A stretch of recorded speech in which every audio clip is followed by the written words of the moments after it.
قد افلح من تزکا وذکر اسم ربہ فصلی بل تؤثرون الحیاۃ الدنیا والآخرۃ خیر وابقی. دنیا کے سارے غم اور پریشانیاں یہی رہ جائیں گے. اصل فکر بس آخرت کی لگا لے. ایک فکر ہر فکر سے بے نیاز کر دے گی, ہر فکر کو کاٹ دے گی, اور وہ فکر آخرت ہے. تقوی میں, اللہ کے ڈر میں دنیا اور آخرت کی ساری مشکلات کا حل ہے. اللہ کا وعدہ ہے, اللہ نے اہل کتاب سے وعدہ کیا تھا کہ اگر وہ اپنی کتاب کو قائم کرتے, اس پر عمل کرتے, تو لَأَكَلُوا مِن فَوْقِهِمْ وَمِن تَحْتِ أَرْجُلِهِمْ, آسمان سے بھی رزق برستا, پاؤں کے نیچے سے بھی نکلتا. رزق کی تنگی فراوانی یہ سب بھی اللہ کے ڈر کے ساتھ. اللہ سے ڈرنے والے بن جائیں, گناہوں سے بچیں, ساری مشکلات آسان ہو جائیں گی. لیکن یہ نقطہ ہمیں سمجھ میں نہیں آتا. انسان کے رزق میں رکاوٹ اس کے اپنے گناہوں کی وجہ سے ہوتی, انسان پہ حالات کی تنگی اس کے اپنے گناہوں کی وجہ سے ہوتی ہے. تو ہم سب کو نحوستیں باہر سے نہیں اندر سے دیکھنی چاہیے. سب سے بڑی نحوست گناہوں کی نحوست ہے, اللہ کی نافرمانی کی نحوست ہے. جس جگہ پر نماز نہ پڑھی جائے وہ جگہ منحوس ہو جاتی. تو یہ دیکھیں کہ کہاں گناہ ہو رہے ہیں. اگر ہمارے گھروں میں ہر وقت میوزک بج رہا ہے, اور رحمت کے فرشتے کہاں سے آئیں گے؟ ہر طرف تصویریں لٹک رہی ہیں, رحمت کے فرشتے کہاں سے آئیں گے؟ خیر و بھلائی کہاں سے ہوگی؟ اگر رشوت کا مال آ رہا ہے, سود کا مال آ رہا ہے, حرام مال آ رہا ہے, کسی یتیم کی غصب کی زمین پہ گھر بنا کے رہ رہے ہیں, رحمتیں کہاں سے برسیں گی؟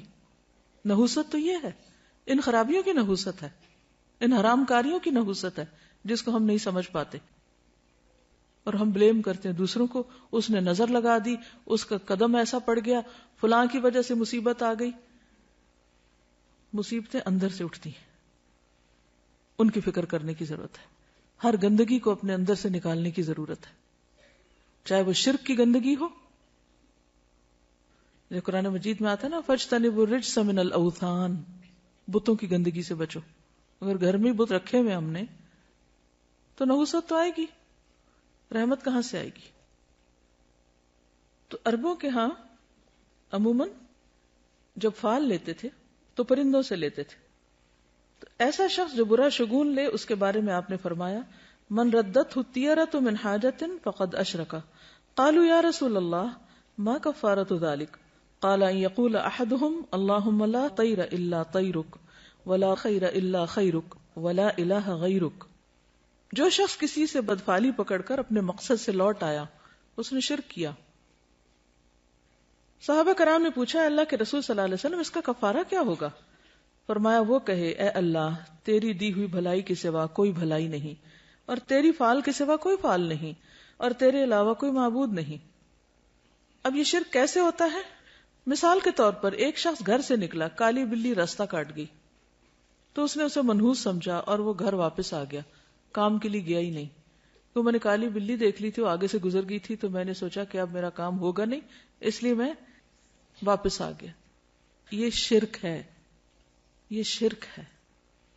اور یہ اس قسم کا شرک ہے کہ جس کو ہمارے معاشرے میں کھیل مذاق کے طور پہ لیا جاتا ہے, ان کو برا بھی نہیں سمجھتا. لوگ ایک دوسرے کے سامنے ایسی باتیں کھلے عام مجلسوں میں کر رہے ہوتے ہیں, اور کوئی کسی کو روکتا ہی نہیں ہے, اور کوئی احساس بھی نہیں کرتا کہ وہ کس قسم کا جملہ بول رہا ہے. بظاہر یہ ایک معمولی سی بات ہے, مگر حقیقت میں یہ شرک ہے, کیونکہ کسی بھی شخص کا نفع یا نقصان بلی کے ہاتھ میں نہیں. اکثر ایسا ہوتا ہے کہ اپنی لاپرواہی کی وجہ سے کوئی کام خراب ہو جاتا ہے, اور شیطان ہمیں سجاتا ہے کہ یہ ساری خرابی فلاں کی وجہ سے ہوئی, ہم اس کو بلیم کرنے لگتے ہیں. آج صبح صبح اس کا منہ دیکھ لیا تھا, اس لیے فلاں اور فلاں کام خراب ہو گیا. یہ جملہ بھی نہیں بولنا چاہیے. اسی طرح آنکھ پھڑکنے سے خوف زدہ ہو جانا, یہ ہاتھ میں کھجلی ہونے سے امید لگا بیٹھنا کہ آج مال ملے گا, یہ جوتے پہ جوتا آ گیا تو سفر پیش آئے گا. رنگوں سے شگون لینا بھی ہمارے معاشرے میں عام ہے. مثلا سیاہ رنگ نہ پہننا کہ بیمار پڑ جائیں گے. ہمارے خاندان میں سیاہ رنگ جو ہے وہ ایسے اور ایسے اثرات رکھتا ہے, اس قسم کی باتیں کرتے ہیں لوگ. یہ رنگ ہمیں سوٹ نہیں کرتا. یا یہ کہ احترام کے منافی کیونکہ خانہ کعبہ کا غلاف کالا ہے, سب جوتا نہ پہننا کہ بے ادبی ہوگی کیونکہ گنبد کا رنگ سبز ہے. تو یہ خود ساختہ طور پر کچھ چیزوں کو حلال یا حرام کر لینا ہے, اس کی بھی ہمیں اجازت نہیں ہے. یعنی اپنے طور پر جو تمہاری زبانیں جھوٹ گھڑتی ہیں کہ یہ حلال ہے یہ حرام ہے، ایسا مت کہو، اس کی اجازت نہیں ہے۔ یہ سب وسوسے اور توہمات ہیں جن کی حقیقت اس کے سوا کچھ نہیں کہ شیطان انسان کو شرک میں مبتلا کر کے اس کے اعمال ضائع کروائے۔ یہ سب شیطانی حربے ہیں۔ یہ توہمات اور بدشگونیاں انسان کو اندر سے کمزور کر دیتی ہیں۔ انسان پھر کون سا کام کر پائے گا کہ اگر ہر چیز کے ساتھ اس نے کوئی نہ کوئی فکر باندھی ہوئی یا کوئی وہم کرتا ہے۔ اس کے برعکس اللہ کی ذات پر ایمان اور توکل انسان کو جرت، بہادری اور اعتماد دیتا ہے، اسے جینے کا ڈھنگ سکھاتا ہے۔ چنانچہ ایسے کسی بھی خیال کو دل سے نکال کر اللہ پر توکل کرتے ہوئے اپنا کام جاری رکھنا چاہیے۔ عبداللہ بن مسعود سے روایت ہے کہ رسول اللہ صلی اللہ علیہ وسلم نے فرمایا الطیرۃ شرکن الطیرۃ شرکن ثلاثا، یعنی 3 بار فرمایا، وما منا الا ولکن اللہ یذہبہ بالتوکل، بدشگونی شرک ہے، بدشگونی شرک ہے، 3 بار کہا، اور ہم میں سے کوئی ایسا نہیں مگر اسے وہم ہو جاتا ہے، لیکن اللہ تعالیٰ توکل کی وجہ سے اسے دور کر دیتے ہیں۔ یعنی ہر ایک کے دل میں وہم تو آتے ہی ہیں، آتے ہیں نا، لیکن جب انسان اللہ پہ توکل کرتا ہے تو وہم دور ہو جاتے ہیں، اور یہ ہونے چاہیے، ورنہ تو انسان کچھ کرنے کے قابل ہی نہ رہے۔ ہر چیز کے ساتھ رسک انوالو ہے۔ اس روز جب میں نے وہ حدیث پڑھی نا کہ جو شخص کبر کی وجہ سے اپنے چادر لٹکاتا ہے، تو ایک شخص ایسا کر رہا تھا، اللہ نے اس کو دھنسا دیا اور زمین میں قیامت تک دھنسایا جاتا رہے گا۔ تو ایسے میں اس کی ویژننگ کر رہی تھی، ایسی تصور میں لا رہی تھی کہ اس زمین جسے میں جہاں بیٹھی ہوں اس کے نیچے کیا ہے، اگر یہ کھلے تو اس کے اندر کیا ہوگا۔ تو ایک دم میں کانپ اٹھی، تو میں نے سوچا کہ ہم کتنی خطرناک جگہ پہ بیٹھے ہوئے ہیں۔ یعنی زمین جو ہے اللہ نے اس کو ٹکایا ہوا کہ ہم ٹکے ہوئے اس پر، الم نجعل الارض مہادا، تو مہاد بنایا ہوا تو ہم آرام کر رہے ہیں، ورنہ اگر یہ پھٹنے لگ جائے اور انسان اندر اترنے لگ جائے تو سوچے کہاں جا کے پہنچے، کہاں پہنچے۔ تو اللہ تھامتا ہے۔ آسمان کی طرف دیکھو کیسے اللہ نے پرندوں کو وہاں تھاما ہوا، ہمیں زمین پہ تھاما ہوا ہے۔ اگر اس کا اذن نہ ہو تو کہیں کہ کہیں پہنچ جائے، ہم تو کہیں بھی نہیں بچ سکتے۔ اس لیے ہمیشہ اللہ پر توکل کرنا چاہیے اور ان چیزوں سے باہر آ جانا چاہیے۔ اہل کتاب بھی جب دین کی اصل تعلیمات سے دور ہو گئے تو اسی طرح کے شگون لینے لگے جن کا ذکر قرآن مجید میں کیا گیا ہے۔ الم تر الی الذین اوتوا نصیبا من الکتاب یؤمنون بالجبت والطاغوت، کیا تم نے دیکھا نہیں ان لوگوں کو جنہیں کتاب کا ایک حصہ دیا گیا کہ وہ جبت اور طاغوت پر ایمان لاتے ہیں۔ تو جبت بے حقیقت، بے اصل، بے فائدہ چیز کو کہتے ہیں۔ اسی طرح شگون کی بھی کوئی اصل بنیاد اور حقیقت نہیں ہے۔ اسلام میں ایسی تمام چیزیں جو جبت کے تحت آتی ہیں جیسے کہانت، فالگیری، شگون اور توہمات، ان سے منع کیا گیا۔ کسی چھوٹی سی تکلیف یا طبیعت کی خرابی پر دوسروں کو مورد الزام ٹھہرانا اور لوگوں کے ساتھ باہمی تعلقات خراب ہونے پر اپنی غلطی اور کوتاہی کا جائزہ لینے کی بجائے یہ خیال کرنا کہ ضرور کسی نے جادو کر دیا ہے، یا اس قسم کے توہمات رکھنا جو پیار محبت کے رشتوں کو ختم کر دیں، جس کی وجہ سے انسان کی توجہ اپنے عمل کی درستی اور اصلاح سے ہٹ جاتی ہے، یعنی اپنی غلطی اس کو یاد نہیں رہتی جب وہ دوسروں کو بلیم کر دیتا ہے۔ نتیجتاً انسان تنہا رہ جاتا ہے اور نفسیاتی مریض بن جاتا ہے، یعنی سب سے کاٹ کے بیٹھ جاتا ہے۔ کسی بھی غیر معمولی صورتحال میں ہر قسم کے شر سے بچاؤ کے لیے بطور علاج مسنون اذکار اور دعائیں پڑھنی چاہیے، صبح شام کی دعائیں وغیرہ اور جو دیگر اذکار ہیں ان سے کام لینا چاہیے۔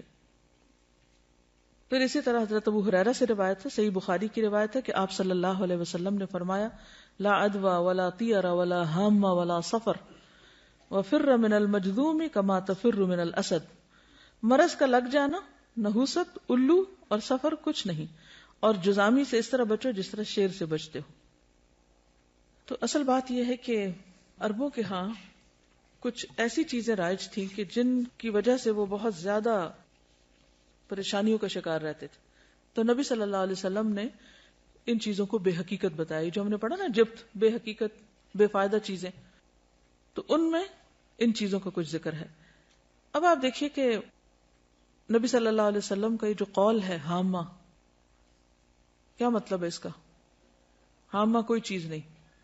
جب نظر کا وہ دم پڑھتے ہیں نا، جو دعا پڑھتے ہیں اعوذ بکلمات اللہ التامات من کل شر و شیطان و ہامۃ، وہ وہامہ نہیں ہے، وہ ہامہ، الگ الگ ہے وا اور ہامہ۔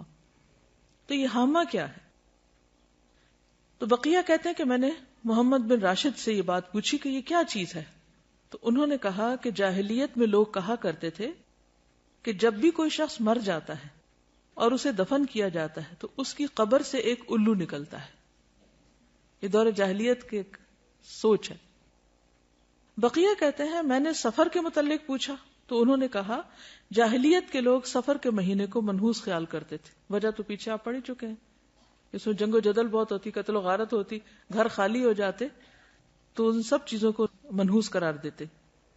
تو نبی صلی اللہ علیہ وسلم نے فرمایا سفر کچھ نہیں، یعنی اس کی نحوست نہیں ہے. محمد بن راشد کہتے ہیں کہ میں نے ان لوگوں کو بھی سنا جو کہتے ہیں کہ سفر ایک پیٹ کے درد کا نام ہے، یعنی ایک بیماری ہے، اور وہ لوگ کہا کرتے تھے کہ یہ متعدی ہوتا ہے، یعنی دوسروں کو لگ جاتا ہے. تو آپ نے فرمایا کہ سفر کی کوئی حقیقت نہیں. ٹھیک ہے، تو یہ جو حدیث ہے نا لا عدوى ولا طیر ولا ہام ولا سفر، یہ سب بے حقیقت چیزیں ہیں، جبت ہے. ٹھیک ہے. اشہب کہتے ہیں کہ امام مالک سے رسول اللہ صلی اللہ علیہ وسلم کی قول لا سفر، سفر کچھ نہیں ہے کے بارے میں سوال کیا گیا تو انہوں نے کہا کہ اہل جاہلیت سفر کے مہینے کو 1 سال حلال کر لیتے اور 1 سال حرام کر دیتے. تو نبی صلی اللہ علیہ وسلم نے فرمایا سفر کچھ نہیں ہے. ابن عباس کہتے ہیں، یہ صحیح بخاری کی روایت ہے، کہ عرب سمجھتے تھے کہ حج کے دنوں میں عمرہ کرنا روئے زمین پر سب سے بڑا گناہ ہے. کیا سمجھتے تھے عرب دور جاہلیت میں؟ کہ حج کے مہینوں میں عمرہ نہیں کیا جا سکتا، بہت بڑا گناہ سمجھتے تھے اس کو. یہ لوگ محرم کو سفر بنا لیتے اور کہتے کہ جب اونٹ کی پیٹھ سستا لے اور اس پر خوب بال اگ جائیں اور سفر کا مہینہ ختم ہو جائے، یعنی حج کے ایام گزر جائیں تو عمرہ حلال ہوتا ہے. پھر جب نبی صلی اللہ علیہ وسلم اپنے صحابہ کے ساتھ چوتھی کی صبح کو، یعنی ذوالحج کی 4 تاریخ کو حج کا احرام باندھے ہوئے آئے تو آپ نے انہیں حکم دیا کہ اپنے حج کو عمرہ بنا لیں، پہلے عمرہ بھی کریں. یہ حکم عرب کے پرانے رواج کی بنا پر صحابہ پر بھاری گزرا کہ اچھا، کیونکہ دور جاہلیت میں وہ اس مہینے میں عمرہ نہیں کرتے تھے، حج کے مہینے میں. تو اللہ سبحانہ وتعالیٰ نے ان کو اکٹھا کر دیا وَأَتِمُّ الْحَجَّ وَالْعُمْرَةَ لِلَّهِ، اور نبی صلی اللہ علیہ وسلم نے بھی حج تمتع کو بہتر قرار دیا، افضل قرار دیا.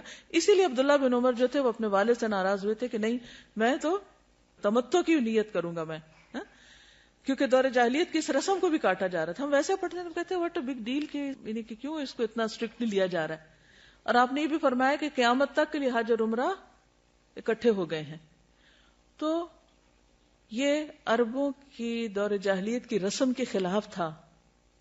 تو اس پر صحابہ پر یہ بات بھاری گزری تو انہوں نے پوچھا یا رسول اللہ عمرہ کر کے ہمارے لیے کیا چیز حلال ہو گئی؟ فرمایا تمام چیزیں حلال ہو جائیں گی، پھر حج کے لیے احرام دوبارہ باندھنا ہوگا، کیونکہ وہ تو ایک ہی احرام پہن کے آتے اور اسی میں حج کرتے تھے. تو یہ جو اونٹ کی پیٹھ کے بال اگنا دوبارہ کا مطلب کیا ہے کہ جب حج کا سفر ایک دفعہ آ گئے تو پتہ نہیں کہاں کہاں سے لوگ آئیں گے. اللہ کل دامر یاتین من کل فج عمیق. تو اتنا سفر کرتے تھے کہ اونٹوں کی پیٹھوں کے بال جو تھے وہ بےچارے گھس گھس کے بالکل ننگی ہو جاتی تھی.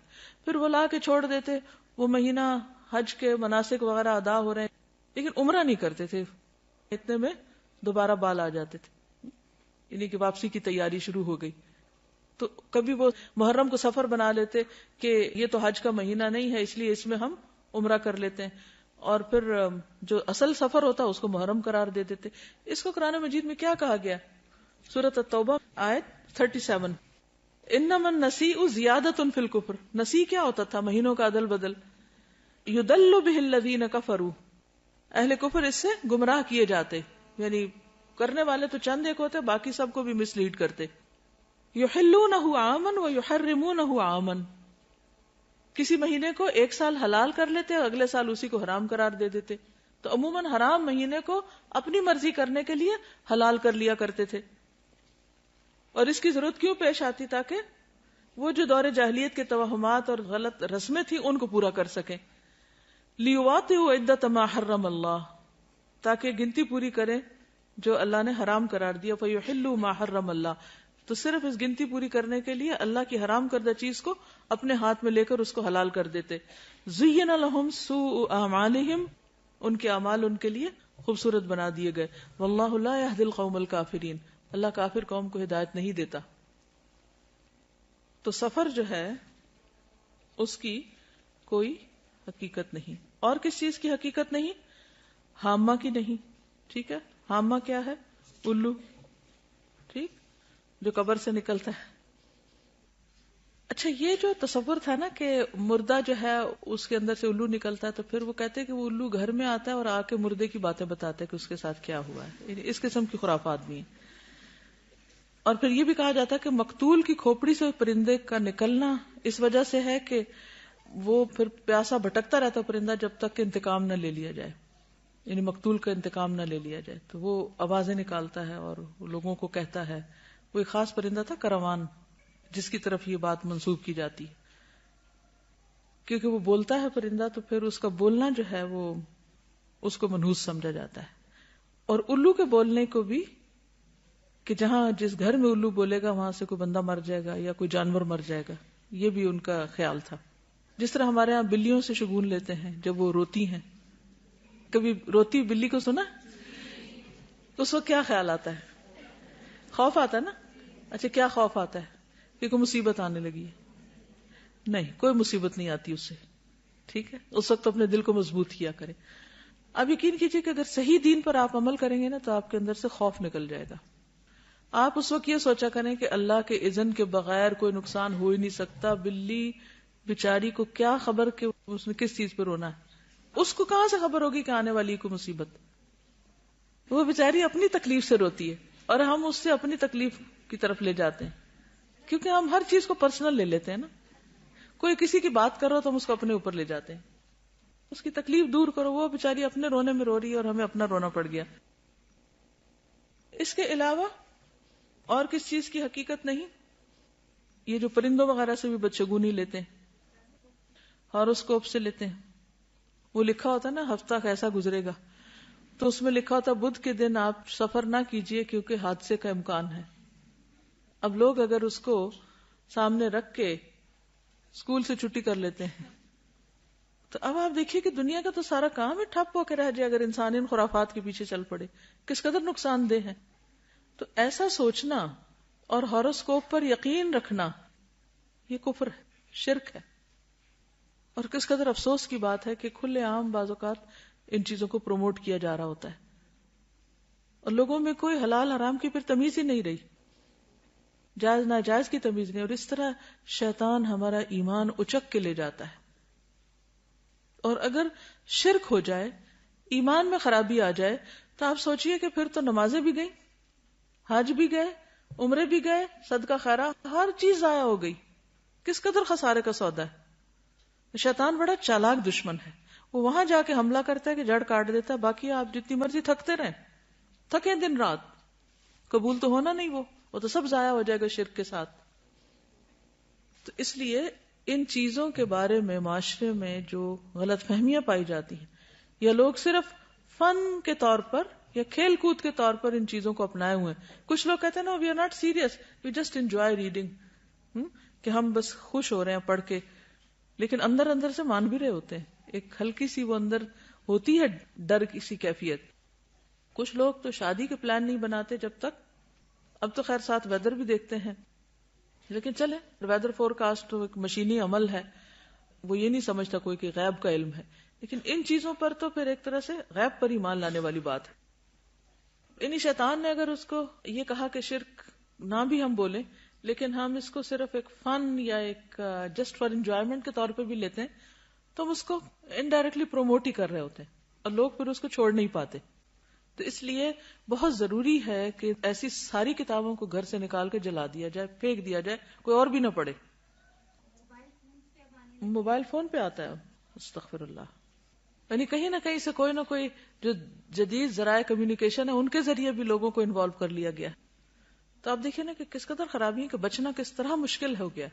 آپ صلی اللہ علیہ وسلم فرماتے ہیں کہ میری امت میں شرک کس طرح داخل ہو جائے گا، جیسے سیاہ رات میں سیاہ پتھر پر سیاہ چونٹی، کہ نظر بھی نہ آئے، پتہ بھی نہ چلے. دیکھیں اس قسم کی جو بھی چیزیں ہوتی ہیں نا، اس میں اگر آپ یہ کہیں کہ ہم پورا یقین نہیں رکھتے تو اس کی وجہ سے شک میں مبتلا ہونا بھی غلط ہے. تو شک والی چیز کو بھی چھوڑ دینا چاہیے. پھر اسی طرح بیماروں سے نفرت کرنا اور یہ سوچنا کہ یہ ضرور بیماری مجھے اس سے لگ گئی ہے یا لگے گی، یہ وہم بھی نہیں کرنا چاہیے. کیونکہ آپ دیکھیے کہ جب ایک وائرس پھیلتا تو ہر ایک کو تو نہیں لگتا نا. اگر صرف وائرس ہی لگنا ہے تو پھر تو کوئی نہ بچے، لیکن پھر بھی کچھ لوگ بچ جاتے ہیں. اس کا مطلب ہے کہ اصل چیز وائرس نہیں ہے، اللہ کا اذن ہے. اگر اللہ کا اذن ہوگا تو بیماری لگ جائے گی، ورنہ نہیں. تو اس میں بھی انسان کو ڈرنا نہیں چاہیے اپنے اندر. وہ اگر کیفیت شیطان ڈالے بھی دل میں کہا ہے اس سے تمہیں لگ جائے گا، تو اس پہ کنٹرول کرنا چاہیے، احتیاط کرنی چاہیے. کیونکہ حدیث کے آخر میں ہے نا وَفِرَّ مِنَ الْمَجْذُومِ كَمَا تَفِرُّ مِنَ الْأَسَدِ، اور جزامی سے اس طرح بچو جیسے شیر سے بچتے. نہیں جان بوجھ کے آپ وہاں ہاتھ نہیں ڈالیں، لیکن اگر کسی کو لگ جائے تو یہ نہ سمجھے کہ اس چیز کے اندر یہ طاقت تھی تو اس سے مجھے لگ گئی ہے. یعنی آبویسلی کوئی ریزن یا سبب تو ہوتا ہے، لیکن سوچنے کی بات اور نقطہ یہ ہے کوئی چیز آپ کو نقصان نہیں دے سکتی جب تک کہ اللہ کا اذن نہ ہو. اب آپ دیکھیے ان دو کیفیات میں فرق ہے. ایک یہ کہ کسی بھی چیز کو دیکھ کے آپ ڈر جائیں کہ ہائے ہائے یہ بس اب یہ تو اٹیک ہوا مجھ پہ، اور دوسرا یہ ہے کہ آپ کہیں کہ جی نہیں ہو سکتا جب تک اللہ نہ چاہے، تو مجھے ڈرنے کی ضرورت نہیں. ہاں احتیاط ضروری ہے.